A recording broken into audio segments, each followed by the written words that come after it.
بسم اللہ الرحمن الرحیم۔ السلام علیکم۔ یہ واقعہ کراچی کی ایک خاتون کے ساتھ پیش آیا۔ جب بیٹھے بیٹھے اچانک سے ان خاتون نے زوردار جھومنا شروع کیا تو گھر کے تمام افراد ہکا بکا پریشان انہیں سنبھالنے لگے، مگر وہ کسی بھی طرح قابو آنے کا نام ہی نہیں لے رہی تھیں۔ فوراً انہیں ایمبولینس میں ڈال کر کراچی کے نامور پرائیویٹ ہسپتال میں لے جایا گیا۔ وہاں طبی امداد مہیا کی گئی اور طبیعت بظاہر درست ہو گئی۔ انہیں گھر لایا گیا۔ جب طبیعت سنبھلی تو پورے جسم کے ہر جوڑ میں شدت کا درد ہونے لگا۔ فوری طور نیند کا انجیکشن لگایا گیا، جس کے زیر اثر وہ غنودگی میں چلی گئیں اور طبیعت بظاہر پرسکون ہو گئی۔ اب یہ آئے دن کا معمول ہو گیا، وہ بیٹھے بیٹھے جھومنے لگ جاتی اور گھر کے افراد ہسپتال کا رخ کرتے۔ ہر قسم کی تشخیص اور رپورٹ کے بعد انہیں دماغ کے ماہر ڈاکٹر کے پاس بھیجا گیا۔ سی ٹی اسکین، MRI اور مختلف قسم کے ٹیسٹ کے بعد ڈاکٹرز نے بتایا کہ انہیں کسی قسم کا کوئی دماغی عارضہ نہیں ہے۔ گھر والے جب ہسپتالوں سے مایوس ہو گئے تو انہوں نے روحانی علاج کے لیے شہر کراچی کے مختلف نامور عاملین کو دکھانا شروع کیا۔ حیرانگی اس بات کی تھی، جیسے ہی کوئی عامل انہیں سامنے بٹھا کر پڑھائی کرتا، اس خاتون پر دورے کی کیفیت شروع ہو جاتی اور جسم جھومنا شروع ہو جاتا۔ مگر اس سے زیادہ حیران کن امر یہ تھا کہ وہ خاتون اپنے مکمل ہوش و حواس میں ہوتی اور انہیں سب معلوم ہوتا کہ عامل کیا پڑھ رہا ہے، اور ایک لمحے کے لیے بھی وہ بے ہوش نہ ہوتی۔ یہ معاملہ کئی مہینوں پر محیط رہا۔ کئی عاملین آتے رہے، اپنی سی کوشش کرتے اور ناکام ہو کر چلے جاتے۔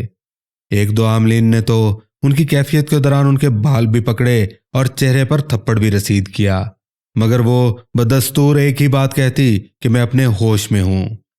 اب طبیعت آئے روز خراب رہنے لگی، جسم کی تکلیف اور درد میں شدت عود کر آئی۔ حالت اس قدر بگڑ جاتی کہ گھر والوں کے ہاتھ پاؤں پھول جاتے۔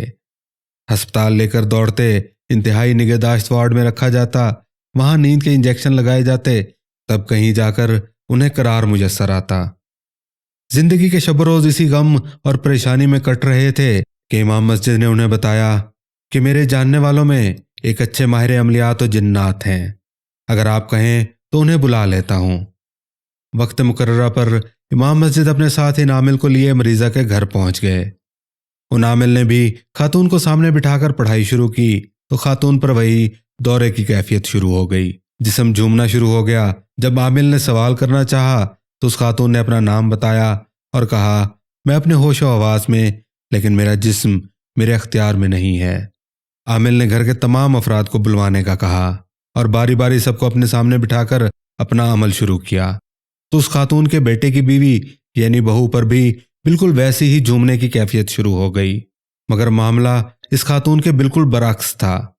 یعنی کیفیت شروع ہوتے ہی اس نے چیخنا چلانا، گالیاں بکنا شروع کر دیا اور خود ہی بولنا شروع ہو گیا کہ میں اس کی جان لیے بغیر نہیں جاؤں گا، اور اس یعنی ساس کی یہ حالت میں نے کی ہے اور اب یہ قریب المرگ ہے، میرا بدلہ پورا ہو جائے گا۔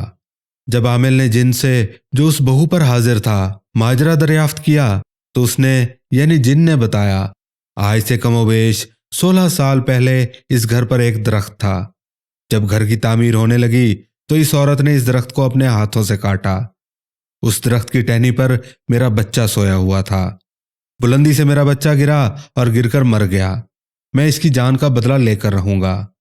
میں اس گھر میں 2 افراد کو مار چکا ہوں، ایک وہ بچہ جو چند سالوں پہلے اس گھر میں پیدا ہوا تھا اور بالکل نارمل صحت مند ہونے کے باوجود وفات پا گیا، اور دوسرا اس خاتون کا بھتیجا جو پنجاب سے آیا تھا اور بالکل اچھی حالت میں رات کو سویا تھا۔ آدھی رات کو پیچش لگے اور صبح تک اس کا انتقال ہو گیا۔ اب میرا آخری نشانہ یہ خاتون ہے جنہوں نے درخت کاٹ کر میرے بچے کو مار دیا تھا۔ اس جن نے اپنی کمال ہوشیاری کا مظاہرہ یہ کیا تھا کہ جس خاتون پر کیفیت آتی تھی اور دورے پڑتے تھے ان پر وہ حاضر نہیں ہوتا تھا، اور اپنی حاضری گھر کی ایک ایسی بہو کے جسم میں رکھی تھی جو جسمانی لحاظ سے بالکل تندرست تھی اور کسی قسم کی کوئی تکلیف اسے نہیں تھی۔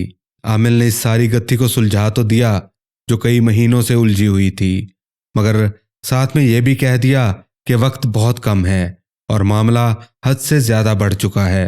میں بھرپور کوشش کروں گا کہ اس معاملے کو حل کر سکوں، مریض کی جان خطرے میں ہے۔